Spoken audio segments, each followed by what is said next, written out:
Hola, bienvenidos. Yo soy Ronaldo Galdio y esta clase es sobre la estructura de la cooperativa y su identidad.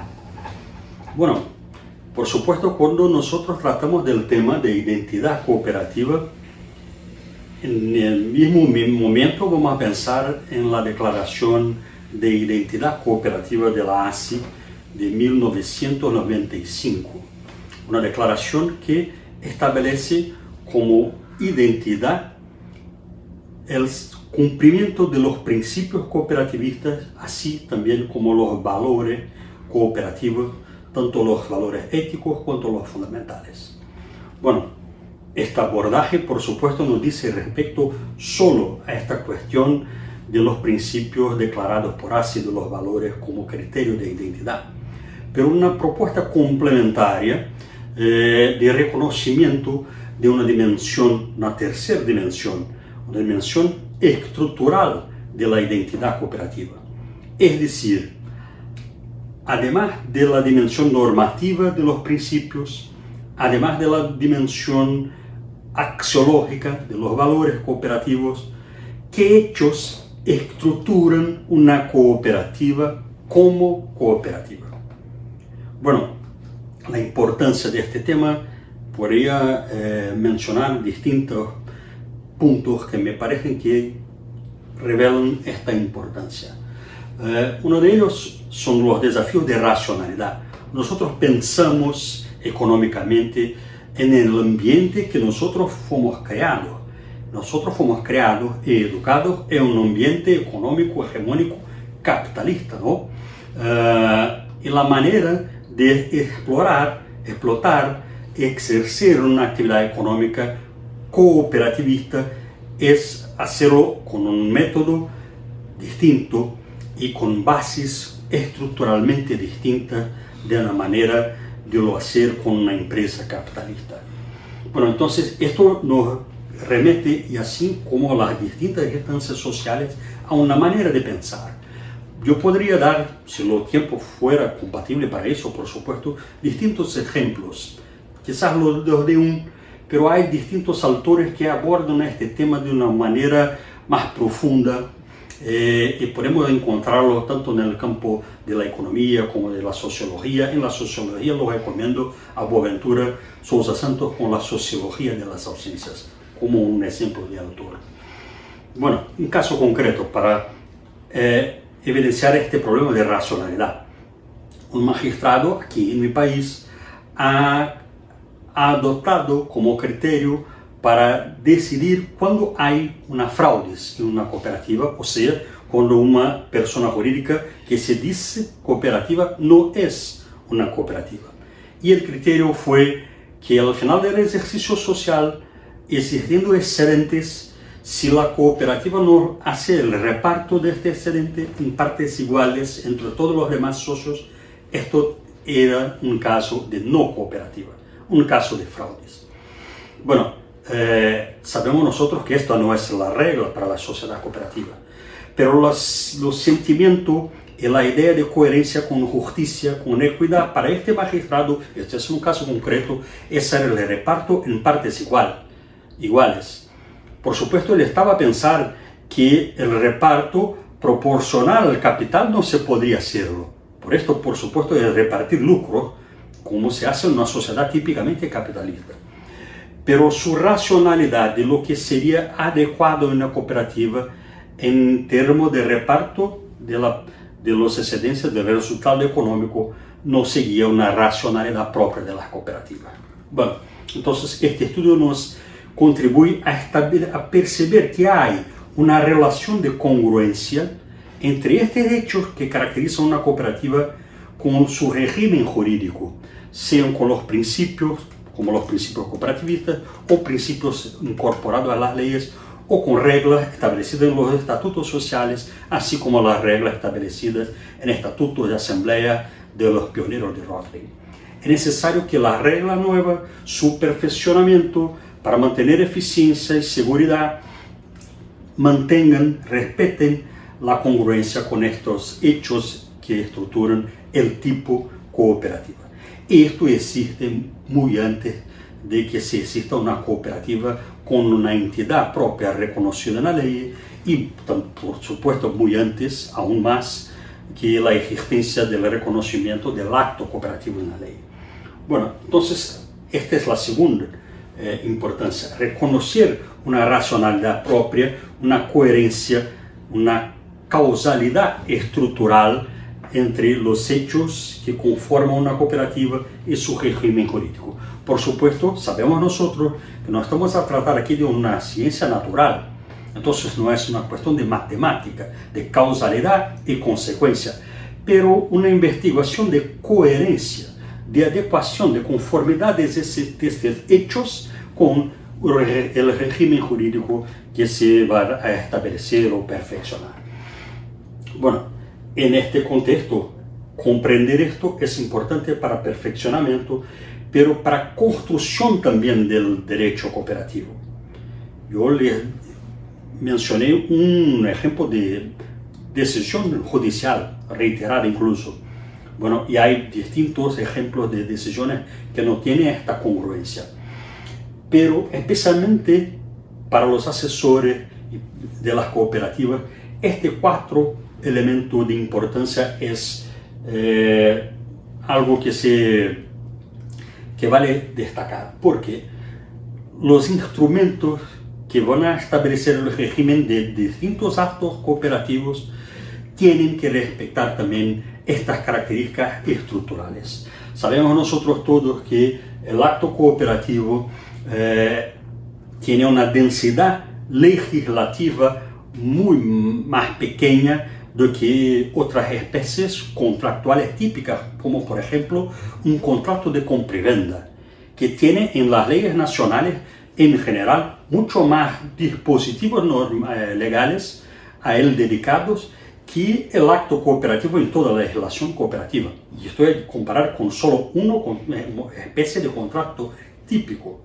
Bueno, entonces el acto cooperativo está es muy menos reglamentado. Hay muy menos normas legales a establecer en mayor detalle el régimen jurídico de estas operaciones negociales, de estas obligaciones entre cooperado y cooperativa, entre miembros de la cooperativa y cooperativa. Bueno, entonces, lo próximo punto es cómo identificar qué elementos caracterizan una cooperativa como cooperativa. Y el criterio que elegimos es un criterio que investiga los hechos en concreto, hechos que en el proceso histórico han registrado este tipo empírico que poco a poco fue convertido fue recepcionado en ley para promover estabilidad, previsibilidad y seguridad, ¿no? Bueno, al analizar la progresión, por tanto, de la cooperativa en el derecho, podemos observar que hay un momento en que se conforma una cooperativa como cooperativa. Este momento, podemos recomendar en este campo autores como Geert, como Esteban Balay, Holyoake, por supuesto, ¿no? Pero es importante, sabemos nosotros que no es la primera cooperativa, sino la cooperativa que caracteriza el hito del cooperativismo moderno. ¿Por qué? Justamente por la calidad y eficiencia de las reglas que han construido bajo la autonomía contractual, la autonomía estatutaria, y que resultaron en el éxito de la cooperativa y que llega a influenciar toda la construcción de su régimen jurídico hasta los días de hoy. Pero ¿qué existía en este periodo de Rochdale?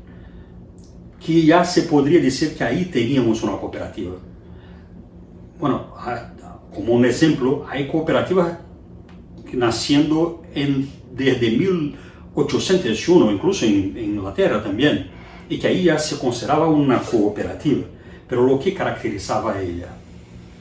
Bueno, esto ocurre mucho antes del cooperativismo ser compilado como una doctrina. Por supuesto, el pensamiento cooperativista ya se manifestaba en este momento en que surge una experiencia que se puede llamar cooperativa, pero solo después el cooperativismo como doctrina, solo después la cooperativa con una especie propia de persona jurídica y después aún más lejos el acto cooperativo, una especie de negocio jurídico mejor conformado, adaptado a la práctica del cooperativismo. Bueno, sacando de ahí, de esta línea histórica de la progresión del derecho cooperativo, vamos a comprender esto que estamos a llamar de cooperación económica cooperativista. Cooperación es un comportamiento, cooperación económica es un comportamiento con un propósito económico. No se puede esperar que la gente coopere una con la otra solo por cuestiones éticas o morales, pero también por sus intereses económicos, ¿no? Y así se pasa con la cooperativa. Pero en el momento que ocurre determinados elementos, esta cooperación económica es típica de una cooperación económica cooperativa. En este momento tenemos la cooperativa existente desde el punto de vista material, no desde el punto jurídico, desde el punto de vista legal o legislativo. Lo que otros autores como Dieter Benecke denominan este momento o esta conformación como cooperación cooperativa. Aquí tenemos algunos de los distintos autores que se puede recurrir para constatar estos hechos. Bueno, pero vamos a analizar cómo se extraen estos hechos en el modelo cooperativo. Aquí tenemos una simplificación de la manera capitalista de explotar la actividad económica. La reunión de distintos elementos de producción como trabajo, capital, para ofrecimiento de servicios o de productos en el mercado. Entre el trabajo y el mercado se interpone la empresa de capital. ¿Cuál sea el interés del trabajo del trabajador? La mejor remuneración posible por el mismo trabajo. Y del capital, el mayor lucro posible. En este modelo, estructuralmente hay un conflicto de interés, porque cuanto más se realiza el interés del trabajo, menor se distribuye lucros, menos se distribuye lucros al capital, menos se realiza el interés del capital. Esto no es una crítica, es una constatación. Este conflicto en esta estructura envuelve un conflicto estructural.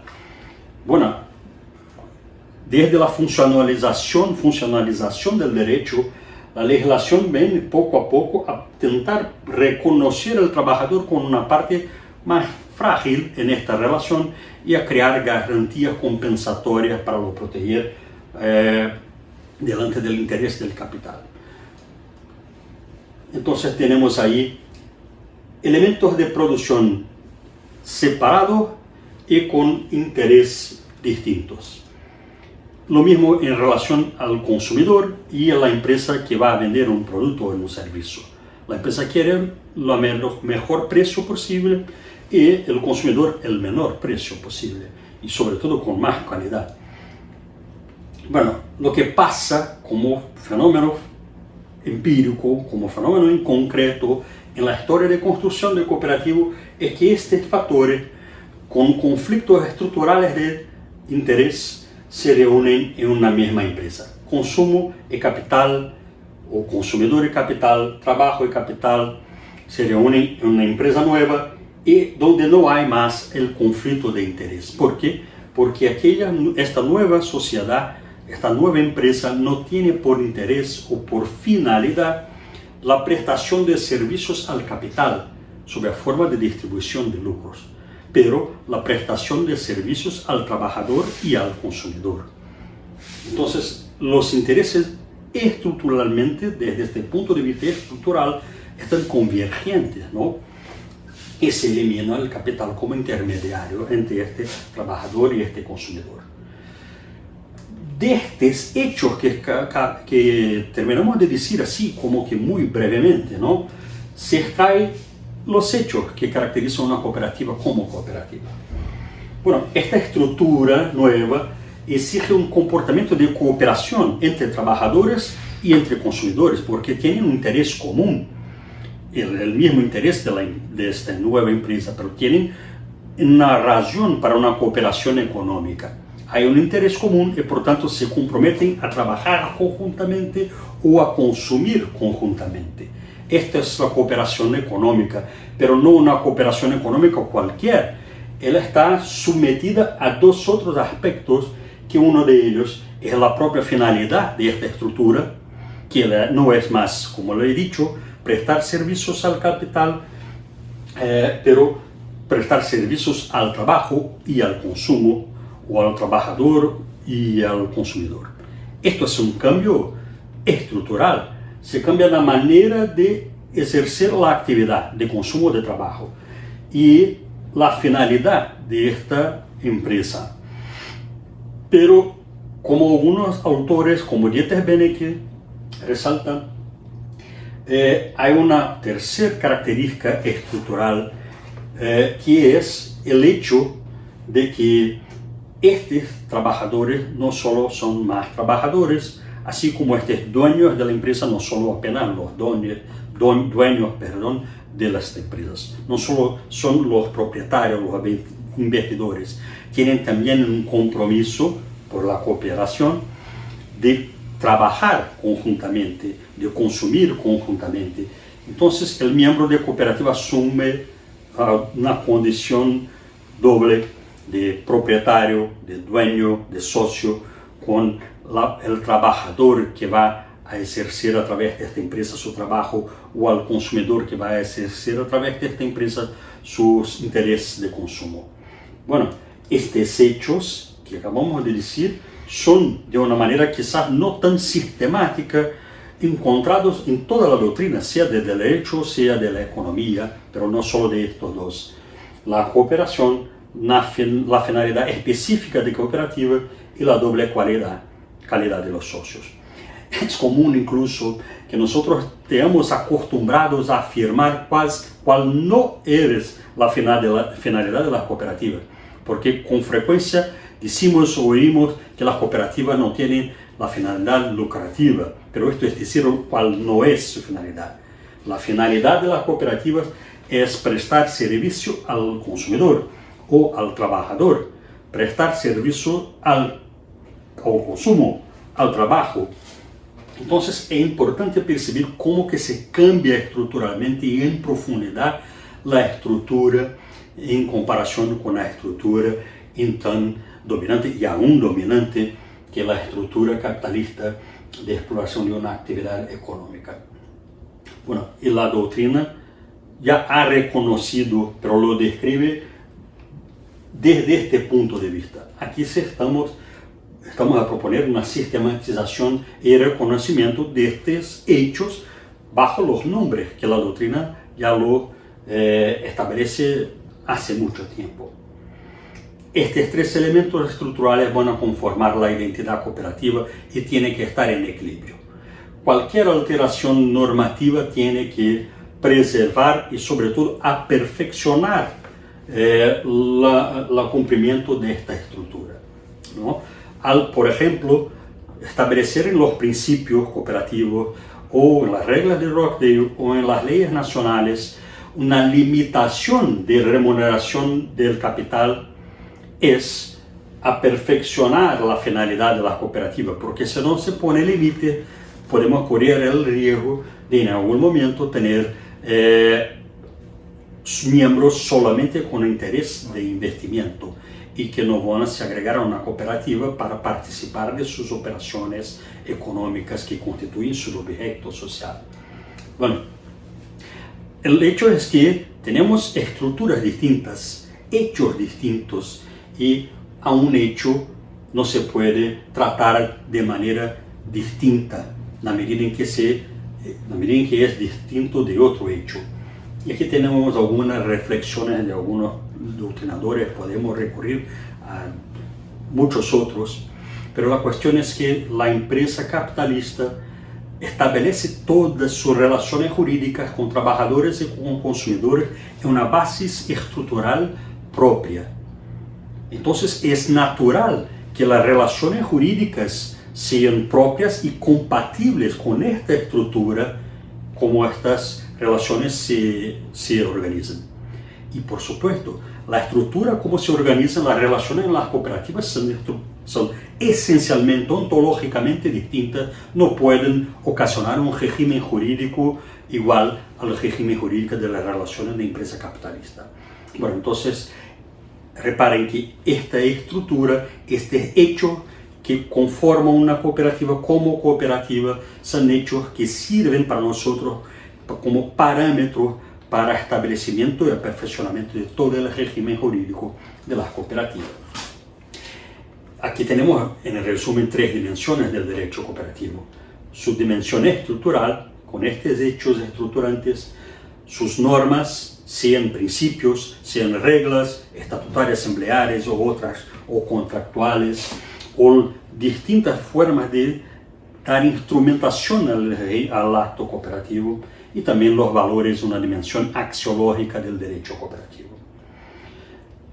Los principios y las reglas, o sea, las normas van a preservar la estructura y mantener con ella una relación el máximo posible de causalidad estructural, es mejor decir de coherencia, de adecuación, estableciendo sus parámetros. La dimensión estructural tiene la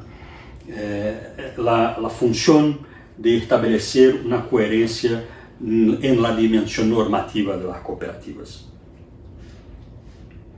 Bueno, podemos hacer distintas demostraciones, vamos a hacerlo muy brevemente y disponibilizar este material para ustedes todos, incluso un material mucho más amplio. Pero es posible correlacionar estas características desde Rochdale con varias de sus reglas a una manera de tutelar un buen funcionamiento de esta estructura. Bueno, por supuesto, Rochdale estaba adaptada al consumo cooperativista y por este motivo, entre otros, este fue uno de los motivos de la ASI, perfeccionar los principios, las normas que se preconizan para identificar una cooperativa, pero lo insisto, una dimensión normativa de la identidad, de cómo debe ser el funcionamiento. Pero este funcionamiento es para preservar esta estructura y tiene que ser congruente, adecuado con esta estructura. Podemos hacer esta correlación. Hay principios que se vinculan, a características que se vinculan a más de un principio y están en una actuación bastante sinérgica, ¿no? Con ejemplos de características legales y distintas legislaciones nacionales también se puede establecer la correlación, la manera de participación, el límite de distribución de excedentes, bueno, la utilización de fondos y por ahí se va, ¿no? Incluso aquí tenemos un ejemplo de la ley brasileña de cooperativa de trabajo que ha tenido la ocupación de establecer preservación de derechos sociales para el trabajador cooperado, valor social del trabajo, así como de la libre empresa, a no precariedad del trabajo. Por supuesto, alguien puede decir que no es necesario hacerlo, pero en algún momento de la construcción social de esta norma se reveló necesario y es, por supuesto, absolutamente compatible con la finalidad de una cooperativa de trabajo, con la doble cualidad y así se va, ¿no? Bueno, en los principios aquí sacamos solo de la participación económica para establecer un ejemplo y tenemos ahí la manera de reparto de los excedentes en la proporción de las operaciones de los cooperados. Esto respecta la idea de la obligación de cooperación económica, la idea de que el criterio fundamental es no su participación, su capacidad de participar en el capital, pero el volumen de su operación con las cooperativas. Bueno, se puede correlacionar de distintas maneras y por supuesto con más tiempo, más en detalle. Pero aquí hay una cuestión quizás muy elocuente, muy evidente. Sacamos aquí un esquema gráfico de la característica de la doble calidad.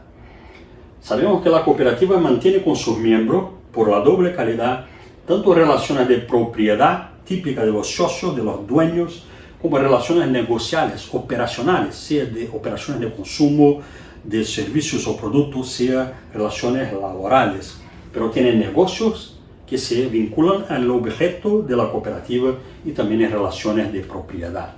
Tienen cuotas subscritas y así vamos. Bueno, qué interesante es algo que es muy particular en las cooperativas en su régimen jurídico. La idea de responsabilidad de los socios por obligaciones de la persona jurídica con terceros sigue el régimen normal, como que en cualquier sociedad, como en regla de la sociedad, que es el límite del capital social suscrito por los socios cuando estamos naturalmente a tratar de una sociedad que establece un capital social que limita la responsabilidad de los socios por obligación de las cooperativas con terceros al capital social. Este sistema, con reglas propias, dice respecto a esta dimensión de dueño de la cooperativa, de socio, de propietario. Pero en otro punto, en la dimensión negocial operacional, el reparto de pérdidas sigue una dinámica muy original, que no es una obligación de la cooperativa con terceros, pero tiene origen en una obligación propia del cooperado con la cooperativa, el acto cooperativo. Y lo sabemos cuáles son sus reglas.